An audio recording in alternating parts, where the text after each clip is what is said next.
সবাই যখন কোচবিহারের রাসমেলা নিয়ে ব্যস্ত, কোচবিহারের সরোজ চক্রবর্তী একজন বয়স্ক মাকে বাঁচাতে 25 কিলোমিটার দূর থেকে ছুটে আসেন কোচবিহারে রাত 9টায় রক্ত দিতে।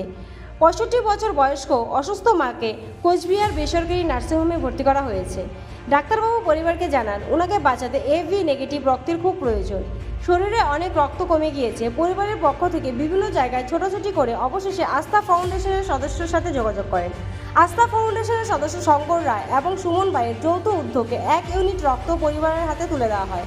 সরোজ চক্রবর্তী তার মূল্যবান রক্ত কোচবিহার সেন্ট জনস অ্যাম্বুলেন্স অ্যাসোসিয়েশনের রক্ত দান করলেন।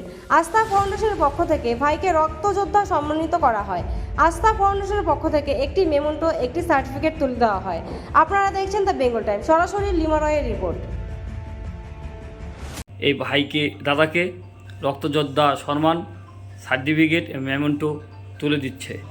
সকলে আশীর্বাদ করবেন দিদি এবং দাদার জন্য, তারা সর্বদাই ভালো থাকুক, সুস্থ থাকুক। এই দাদা রক্ত দিল, কার জন্য রক্ত নিলেন আপনি? মার জন্য। আপনার মায়ের বয়স কত? 65 বছর। কোথায় ভর্তি রয়েছে? এই সুভাষ বিকাশ মিশন আসলো। কি গ্রুপের রক্ত নিলেন আজ? মার জন্য। কি গ্রুপের রক্ত প্রয়োজন ছিল আপনার মায়ের? AB negative. এখন রক্ত পাচ্ছেন আপনি? দিচ্ছে। যে দাদা দিল সে কোথার থেকে এসেছে আপনি জানেন? দিনাটার থেকে।